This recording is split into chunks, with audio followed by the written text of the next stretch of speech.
नमस्ते प्रिय दर्शकों, आज मैं आपको ये बताना चाहती हूँ कि अगर आपकी कुंडली में चंद्र केतु में युति है या संबंध है तो आपको किस तरह के फल मिल सकते हैं। मेरे चैनल को सब्सक्राइब कीजिएगा। अगर आप कंसल्टेशन चाहते हैं तो वीडियो के डिस्क्रिप्शन में मेरा नंबर है।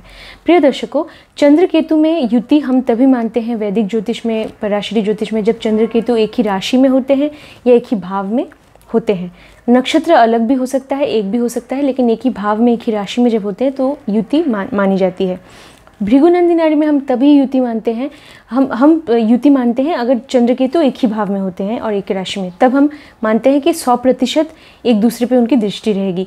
लेकिन हाँ, डिग्री आपको देखना चाहिए। अगर केतु चंद्रमा के आगे है तो ये युति बहुत ज़्यादा प्रबल हो जाएगी। अगर प्रथम भाव में, अगर एक ही भाव में दोनों की युति बन रही है, माफ़ कीजिएगा, एक ही भाव में, लेकिन मान लीजिए फासला अगर 20 डिग्री 24 डिग्री भी है, लेकिन ये युति तब प्रबल हो सकती है अगर केतु चंद्रमा के आगे है। केतु अगर चंद्रमा से आगे है, चंद्रमा पीछे है, क्योंकि केतु वक्री है, चंद्रमा की तरफ जाएगा, चंद्रमा केतु की तरफ, तो दोनों एक साथ आ जाएंगे, तो ये युति बहुत प्रबल हो जाएगी अगर केतु आगे है। तो इसलिए आपको डिग्री देखना चाहिए। और किस तरह से युति बन सकती है भृगुनंदी नाड़ी में, अगर चंद्रमा की द्वितीय दृष्टि केतु पे पड़ रही है और केतु की 12वीं दृष्टि चंद्रमा पे पड़ रही है तो भी ये हम युति मानते हैं।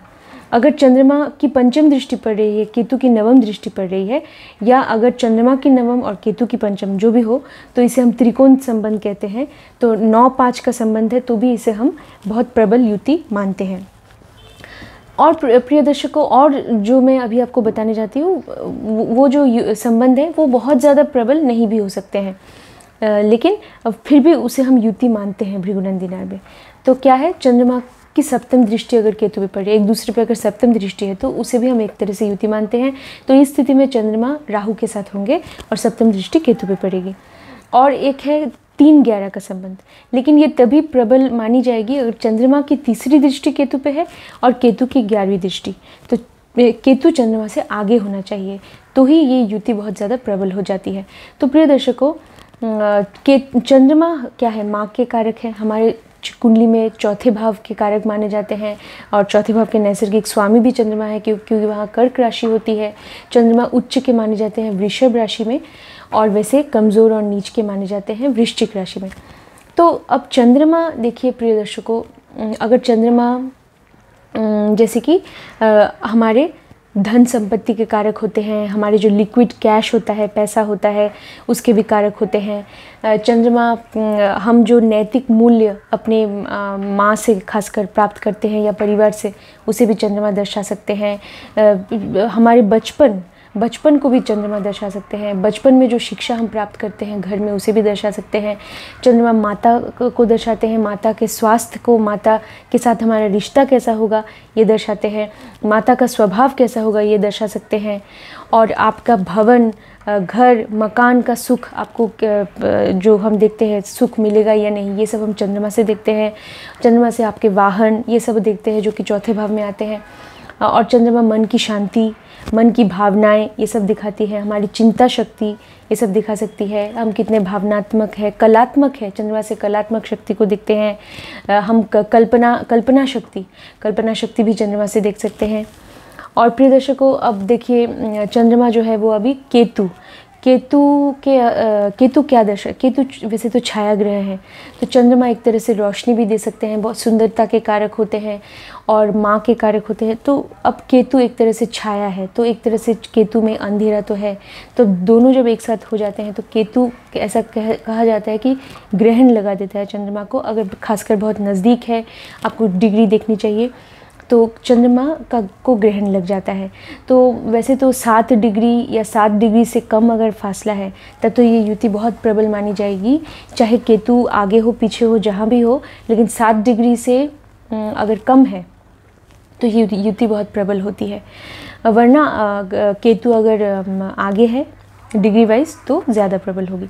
तो प्रिय दर्शकों, अब आपको जैसे कि चंद्रमा से हम अपने एस्ट्रल बॉडी को भी देखते हैं, जिसे एस्ट्रल बॉडी और कॉजल बॉडी, मतलब चंद्रमा से हम देख सकते हैं। एस्ट्रल बॉडी मतलब माफ़ कीजिएगा, मैंने इंग्लिश का एक ये टर्म यूज़ किया है।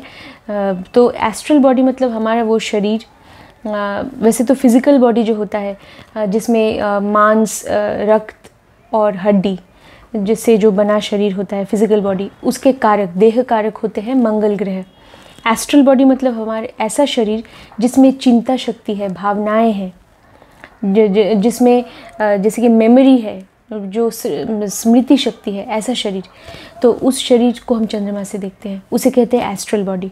और कॉजल बॉडी मतलब ऐसा शरीर जिसमें पूर्व जन्म की स्मृतियाँ भी है, जिसे कहते हैं पास्ट लाइफ इम्प्रेशंस। तो चंद्रमा में वो पूर्व जन्म की स्मृतियाँ होती हैं। तो चंद्रमा एस्ट्रल बॉडी और कॉजल बॉडी के भी कारक होते हैं। तो इसलिए अब केतु के साथ है, केतु किसी भी चीज़ को तोड़ना वो हम केतु से देखते हैं, तोड़ना और जोड़ना भी केतु से देखते हैं। तो किसी भी तरह को जैसे कि हम ज्वाइन करते हैं वो भी केतु से।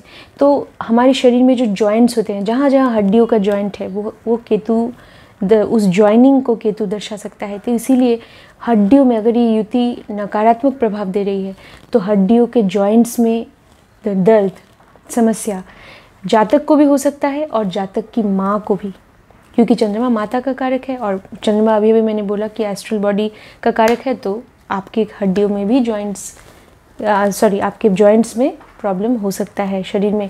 और तो आपका शरीर क्या है, शारीरिक कोई भी आपको अस्वस्थता भी हो सकती है, क्योंकि केतु क्या है, बाधा। केतु किसी भी तरह का बाधा को दर्शाता है। चंद्रमा से चौथे भाव से संबंध है, तो चंद्रमा से हम हृदय को भी देख सकते हैं। चौथा भाव जो है वो होता है हृदय का, हार्ट और लंग्स का, फेफड़ों का, हार्ट, ये जो पोर्शन है ये हम चौथे भाव से देखते हैं। तो केतु के साथ है तो आपको किसी भी तरह से हार्ट की समस्या, क्योंकि केतु बाधा है ना, रुकावट, तो आपको किसी भी तरह से इन सब चीज़ों में भी परेशानी हो सकती है, किसी भी शारीरिक तरह की समस्या अगर ये युति नकारात्मक फल दे रही है। और चंद्रमा से हम आप जो स्कूल में खासकर प्राइमरी मिडिल स्कूल लेवल तक जो शिक्षा प्राप्त करते हैं, घर से जो शिक्षा प्राप्त करते हैं, तो स्कूल से जो शिक्षा हम देखते हैं। वैसे तो हाई स्कूल और पंचम भाव की जो शिक्षा है, हाई स्कूल और कॉलेज की जो शिक्षा है वो हम पंचम भाव से देखते हैं, लेकिन चौथे भाव से हम देखते हैं जो स्कूल, अर्ली स्कूल जो हम कहते हैं ना, उसकी शिक्षा। तो उसमें भी कुछ रुकावटें, बाधाएं आ सकती हैं। आपका स्वास्थ्य शायद ठीक नहीं था या कोई ना कोई बाधा हो सकता है। अब जो शुरुआत में शिक्षा प्राप्त करने में ऐसा हो सकता है, क्योंकि केतु बाधा का कारक होता है। और प्रिय दर्शकों, केतु जैसे कि 35 साल के बाद क्या है, जातक में एक परिपक्वता आ जाती है। और वैसे भी केतु तब 35 साल की उम्र के बाद केतु का जो प्रभाव है वो चंद्रमा के ऊपर से वो कम हो जाता है और फिर केतु बहुत ज़्यादा चंद्रमा को परेशान नहीं करता है। इसका मतलब ये है कि अगर कोई बाधाएं, कोई अड़चनें आ रही थी आपको, आपके जीवन में धन, चंद्रमा से हम जैसे लिक्विड कैश, पैसे, तो पैसे में दिक्कत हो सकती है।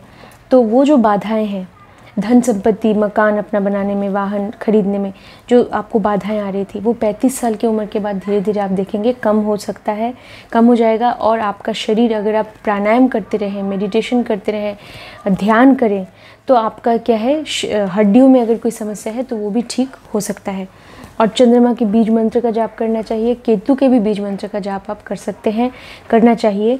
तो फिर केतु मतलब आपको ज़्यादा परेशान नहीं करेंगे, क्योंकि केतु जो है वो ध्यान के भी कारक होते हैं। तो मेडिटेशन, ध्यान आपको करना चाहिए। केतु जैसे कि एक व्यक्ति को अगर चंद्र केतु की युति है, खासकर 35 साल की उम्र के पहले, जो है जातक का मन जो है वो बहुत ज़्यादा अस्थिर हो सकता है। केतु में एक अजीब सी छटपटाहट होती है, जिसे कहते हैं रेस्टलेसनेस अंग्रेजी में।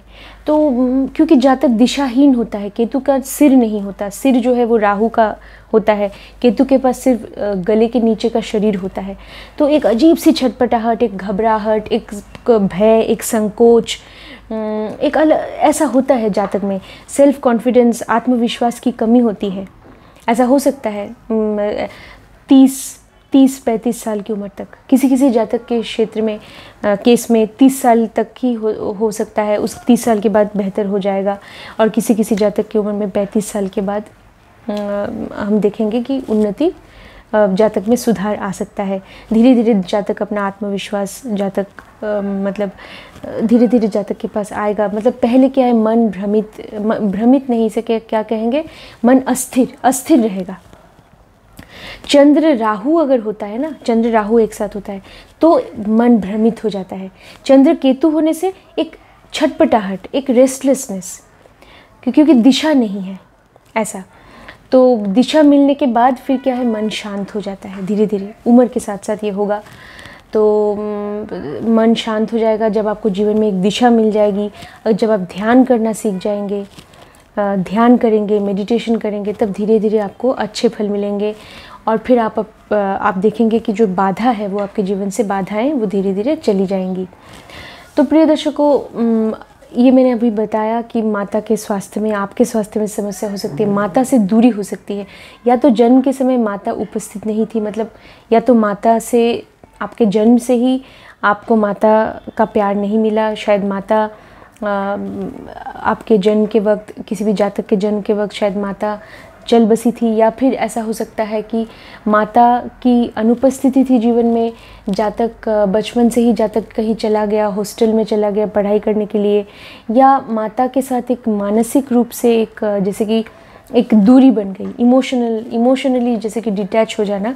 तो माता के साथ मत का न मिलना और माता के साथ एक दूरी बन जाना, ऐसा हो सकता है। या तो शारीरिक रूप से कहीं और चले जाना, ये भी हो सकता है। या माता कहीं और चली गई, माता बहुत ही आध्यात्मिक हो सकती है, चंद्र केतु है तो, क्योंकि केतु आध्यात्मिकता को भी दर्शाते हैं। तो माता आध्यात्मिकता के क्षेत्र में, तो माता शायद अगर इस क्षेत्र में ज़्यादा ऐसा हो सकता है कि उसकी वजह से शायद आध्यात्मिक पथ पे चलने के लिए घर से दूर चली गई, ऐसा भी हो सकता है। मतलब कुछ भी हो सकता है, किसी भी तरह माता से जातक दूर हो गया, या दूरी, या अगर एक ही घर में है तो भी एक दूरी तो बनी रहती है, क्योंकि केतु है तो कुछ ना कुछ ये तो जातक अनुभव करेगा। और प्रिय दर्शकों, चंद्र केतु का सबसे बड़ा उपाय यही है कि माता की सेवा करनी चाहिए।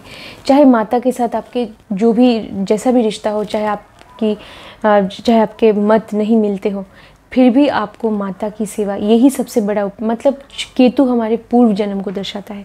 तो इसीलिए इस जन्म में आपको चंद्र केतु एक साथ आपको मिला है, क्योंकि पूर्व जन्म का कोई कर्ज है, ये पूर्व जन्म का ही कोई कर्ज है कि आपने शायद माता के साथ कुछ भी अन्याय किया था, या माता की सेवा नहीं की थी। तो इस जन्म में आपको, मतलब ये पूर्व जन्म के साथ इसका कोई ना कोई संबंध है। या तो माता या चंद्रमा से हम भृगुनंदी नारी में बुजुर्ग जो औरत है, जो हमारी माता की उम्र की जो औरतें हैं, कोई भी औरत हो, उसे भी हम चंद्रमा से देखते हैं। तो शायद आपने पिछले जन्म में किसी भी औरत के साथ कोई नाइंसाफ़ी की थी, तो इसकी वजह से इस जन्म में आपको चंद्र केतु आपके एक साथ आए हैं। तो इसका मतलब क्या है? इसका मतलब ये है, इसका सबसे बड़ा उपाय है कि माता की सेवा, और माता की उम्र की या माता की उम्र से जो बड़ी औरतें हैं उनको, उनकी भावनाओं को कभी चोट मत पहुंचाइएगा। हो सके तो ये जो होता है ना, वृद्धाश्रम में जो बूढ़ी औरतें या बुज़ुर्ग औरतें होती हैं, उनकी मदद करने की कोशिश कीजिएगा, तो फिर ये युति आपको बहुत अच्छा फल देगी। वैसे भी केतु 12वें भाव में अच्छे माने जाते हैं, कालपुरुष की कुंडली में वहाँ मीन राशि होती है। तो इसलिए दान देना भी ये इस युति का बहुत बड़ा उपाय है। आप दान देंगे ना, ज़रूरतमंद को दान देंगे, चाहे कोई बुज़ुर्ग औरत हो या चाहे कोई भी हो, चाहे जो भी ज़रूरतमंद है उसे आप दान देंगे, तो दान देने से केतु आशीर्वाद देते हैं। और फिर आपको धन संपत्ति प्राप्त करने में अगर कोई बाधा आपको मिल रही थी, तो उन बाधाओं से आप निकल पाएंगे। तो इसलिए दान में हमेशा विश्वास रखिएगा। तो केतु चाहे कैसे भी बैठे हो, किसी भी जिस केतु की स्थिति कौन सी राशि में है, कौन से भाव में है, ये भी देखना चाहिए। चंद्र केतु की युति कौन से भाव में बन रही है। लेकिन चाहे जो भी स्थिति हो, अगर आप दान देते हैं, जब आप दान देते हैं तो आप दूसरों के बारे में सोचते हैं, तो वो आध्यात्म की ओर आपका पहला कदम होता है। और केतु आध्यात्मिकता को दर्शाता है। तो आपका मन जो है, आपका झुकाव आध्यात्मिकता की ओर हो रहा है, तो अभी आपका मन आध्यात्मिकता की ओर जा रहा है, मतलब केतु की ऊर्जा का आप सकारात्मक रूप से इसका इस्तेमाल कर रहे हैं। ये अगर करेंगे ना, तो फिर केतु क्या करेगा? तो फिर केतु आपको नकारात्मक फल नहीं दे पाएगा, नहीं तो बहुत और भी ज़्यादा बाधाओं का सामना करना पड़ सकता है, क्योंकि ये आपके पूर्व जन्म का ही कोई ऋण, कोई कर्ज है, कोई एक कर्जा लेकर ही आप पैदा हुए हैं। तो इसे आप जितना चुका दें, उतना अच्छा है। तो जिसे कहते हैं ना पेंडिंग कर्मा, तो जितना आप चुका दें, जितना आप जैसे ज़रूरतमंदों की मदद करें, बुज़ुर्ग और औरतों की सेवा करें, अपनी माता की सेवा करें, जितना आप करेंगे उतना ये युति आपको अच्छे फल देगी और आपको जैसे कि आप जीवन में सब कुछ धीरे धीरे सब हासिल कर पाएंगे। केतु जो है वो छठे भाव से भी केतु का संबंध होता है प्रिय दर्शकों काल पुरुष की कुंडली में, क्योंकि छठा भाव जो होता है वो रूटीन लाइफ का होता है, मतलब नियमित रूप से नियमित तौर पे हम जो भी काम करते हैं, छठे भाव से हम नियम को देखते हैं, इसलिए नौकरी को छठे भाव से देखते हैं। तो अब नियम को दर्शाता है केतु, तो केतु रूटीन से जुड़ा है। केतु जो काम हम बार बार कर सकते हैं, रिपीट करते हैं ना, जो बार बार करते हैं एक नियमित तौर पे, केतु उस तरह के काम को दर्शा सकता है। मतलब केतु किसी भी चीज़ को रिपीट करना, तो बार बार करना, निरंतर करना और नियमित और अनुशासित होकर करना, ये केतु दर्शाता है। तो आपका मन अगर अनुशासित है ना, तो यही तो मुश्किल है कि मन क्या है, 35 साल की उम्र से पहले मन बहुत ज़्यादा मतलब दिशाहीन हो जाता है। लेकिन जैसे ही आपको पता चल गया कि हाँ यही मेरे जीवन का उद्देश्य है और यही मेरी मंजिल है, वही मेरी मंजिल है, मुझे वहाँ तक ही जाना है, जिस दिन आपको ये पता चल गया और आप अनुशासित होकर काम करते रहें, अगर आप अनुशासित हो गए अपने जीवन में, फिर आप देखिएगा कि आपको बहुत अच्छे फल मिलेंगे, आप उन्नति कर पाएंगे, धन संपत्ति सब प्राप्त कर पाएंगे, क्योंकि केतु जो होता है वो जीत का पताका भी होता है, फ्लैग ऑफ विक्ट्री, जीत का पताका वो केतु दर्शाता है। तो आपको विजय दिलवा सकता है केतु, आप विजयी हो सकते हैं अगर आप अनुशासित हो गए, आपका मन अगर वैसा हो गया, मन के साथ है ना केतु, तो केतु दिखाता है अनुशासन, स्ट्रक्चर, नियम को। तो आपका मन अगर वैसा हो गया, वैसा तभी होगा जब आपको आपके जीवन का लक्ष्य मिल गया। तो आपके जीवन का लक्ष्य क्या है? अगर चंद्रमा और केतु में किसी भी तरह का संबंध है तो ये अपने आप से पूछिए कि मुझे किस तरफ जाना है। मन को स्थिर कीजिए और नियमित रूप से परिश्रम कीजिए, लगातार अनुशासित होके, फिर देखिएगा आपको जीत मिलेगी, आपकी विजय होगी। केतु जीत निश्चित करता है अगर आप ये सब करते हैं तो। प्रिय दर्शकों, अब चंद्र केतु में संबंध है तो आपको देखना चाहिए चंद्रमा आपकी कुंडली में कैसे बैठे हैं। चंद्रमा बलवान है तो फिर आपको अच्छे फल साधारणतः मिल सकते हैं। क्यों? क्योंकि केतु क्या है? केतु है अष्टम भाव से केतु का संबंध होता है, क्योंकि अष्टम भाव में वृश्चिक राशि होती है, वहाँ केतु अच्छे माने जाते हैं। केतु उच्च के भी माने जाते हैं वृश्चिक राशि में। तो अष्टम भाव से केतु का संबंध है काल पुरुष के। तो अष्टम भाव से हम देखते हैं रिसर्च को, इन्वेस्टिगेशन को, शोध को, गवेषणा को। हम देखते हैं अष्टम भाव से टेक्नोलॉजी को। हम देखते हैं अष्टम भाव से ज्योतिष की विद्या को, किसी भी तरह के ओकल्ट नॉलेज को, ज्योतिष की विद्या, टैरो कार्ड रीडिंग, पामिस्ट्री, सामुद्रिक शास्त्र, उसे हम न्यूमरोलॉजी, संख्या ज्योतिष, कुछ भी हम ये सब तरह तरह के ओकल्ट नॉलेज, जो भी अंडरग्राउंड माइनिंग हो, जो भी जैसे कि ज़मीन के नीचे की चीज़ें या फिर जो भी चीज़ें रहस्यमयी है, छिपी है, वो हम अष्टम भाव से देखते हैं। तो आप अष्टम भाव की ऊर्जा का अगर आप इस्तेमाल करते हैं, आपका मन, क्योंकि मन मतलब आपकी चिंता शक्ति, आपके सोचने की शक्ति, तो अगर आप अपनी चिंता को इन सब चीज़ों में अगर लिप्त करते हैं, मतलब आप इन सब चीज़ों के अष्टम भाव के बारे में अगर आप चिंता करते हैं, मतलब सकारात्मक रूप से, ये अभी अभी जो मैंने बताया अष्टम भाव से हम जो भी देखते हैं, तो आपको अच्छे फल मिलेंगे।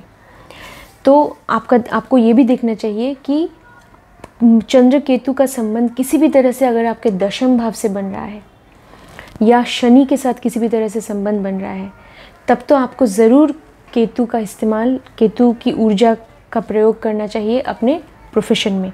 अगर दशम भाव से संबंध बन रहा है और अगर शनि से किसी भी तरह से चंद्र केतु की युति का संबंध बन रहा है। और वैसे भी अगर शनि के साथ मानिए कोई, और संबंध बहुत तरह से बन सकते हैं प्रिय दर्शकों। भृगुनंदी नारी में आपको पता है हम तरह तरह की दृष्टियों को लेते हैं। वैसे तो शनि की प्रथम दृष्टि, मतलब एक ही भाव में अगर है चंद्र केतु के साथ शनि, तो प्रथम दृष्टि।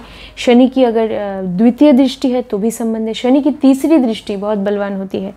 शनि की पंचम दृष्टि, नवम दृष्टि, सप्तम दृष्टि, 11वीं दृष्टि, ये सारी दृष्टि और 12वीं दृष्टि को भी हम लेते हैं भृगुनंदी नाड़ी में, जो कि बहुत ज़्यादा बलवान नहीं है, लेकिन उसको भी हम लेते हैं। तो शनि का किसी भी तरह से या दशम भाव का किसी भी तरह से संबंध अगर है, तब तो आपको चंद्र केतु से संबंधित कुछ ना कुछ आपको करना चाहिए।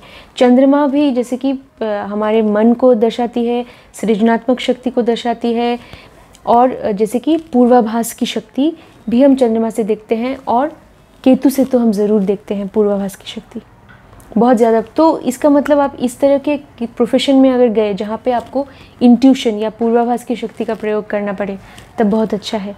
जैसे कि ज्योतिष के, आप अगर एक ज्योतिषी हैं या आप किसी भी तरह के ओकल्ट फील्ड में हैं, तो ये बहुत अच्छा है। या फिर अगर आप जैसे कि साइकोलॉजिस्ट हैं, एक साइकोलॉजिस्ट में भी कमाल का इंट्यूशन होता है। अगर आप साइकोलॉजिस्ट हैं, मनोवैज्ञानिक है मतलब, तो भी ये बहुत अच्छा है। तो आपको देखना चाहिए। अगर आप बहुत ज़्यादा कमाल का इंट्यूशन, तो आप बहुत अच्छे लेखक, आप उपन्यास के लेखक हो सकते हैं। उसके लिए बुध की स्थिति भी देखनी है। बुध की स्थिति अच्छी है तो आप बहुत अच्छे लेखक भी हो सकते हैं, क्योंकि खासकर जो फिक्शन होता है, मतलब उपन्यास या जैसे कि शॉर्ट स्टोरीज़ जिसे कहते हैं ना, कहानी, ये सब आप लिख सकते हैं।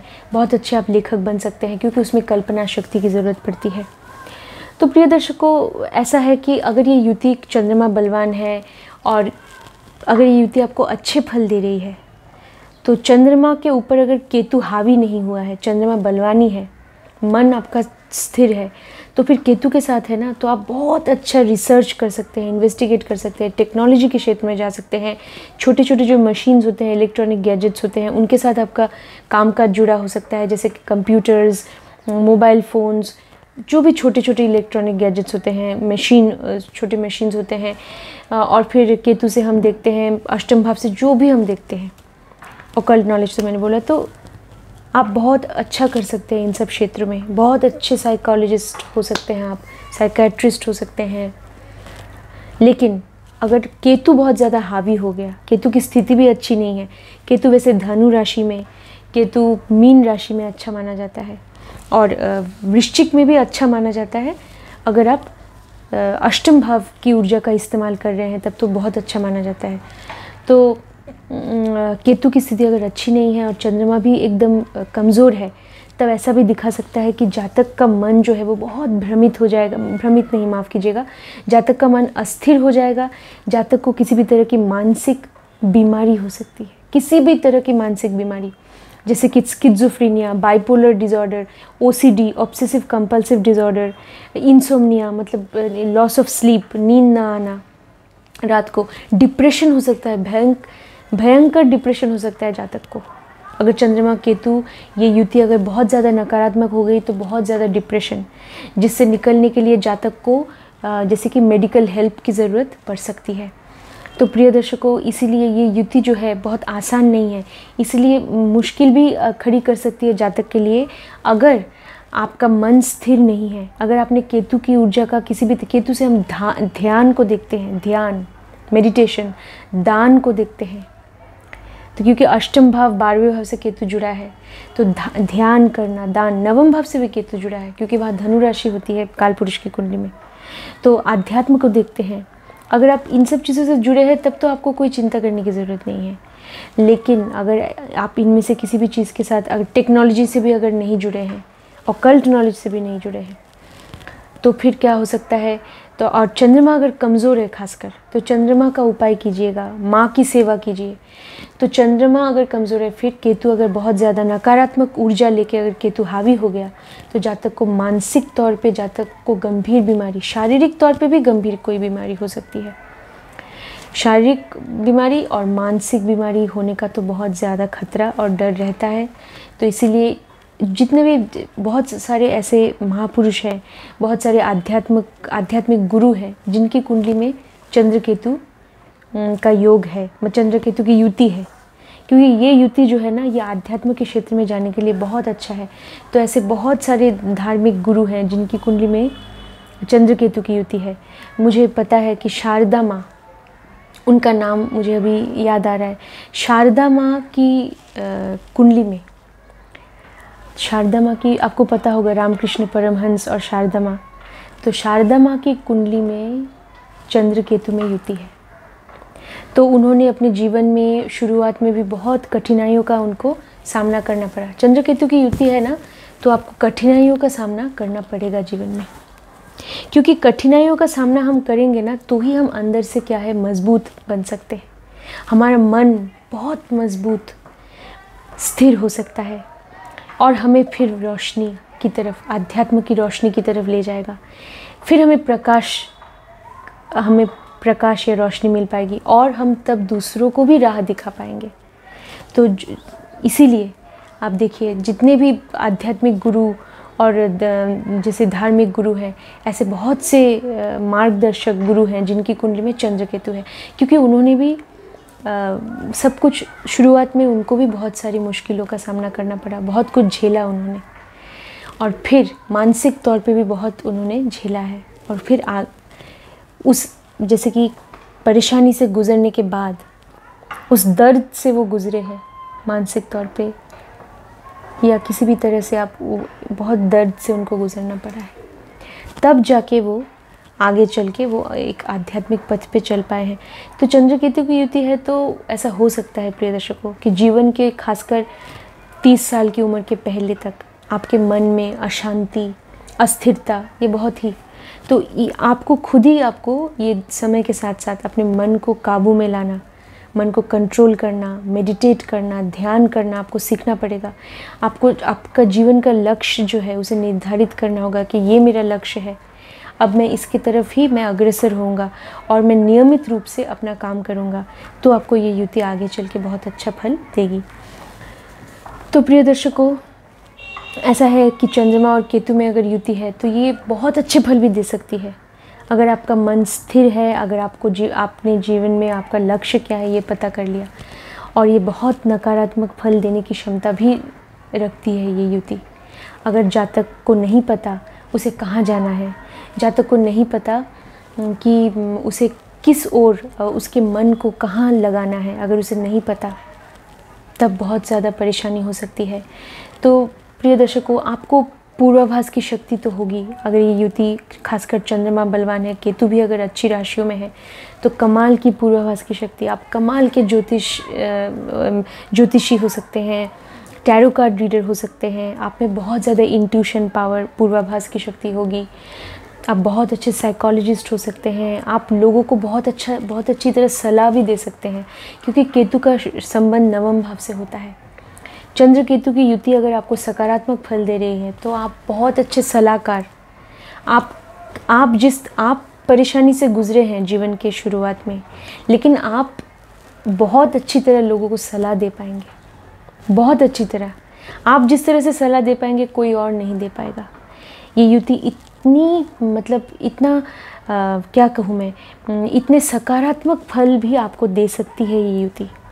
आप अगर आगे चलकर शिक्षक बनना चाहते हैं, क्योंकि केतु का संबंध नवम भाव से है, शिक्षक, सलाहकार, आप आध्यात्म के क्षेत्र में जाना चाहते हैं तो भी ये युति बहुत अच्छे आपको फल दे सकती है।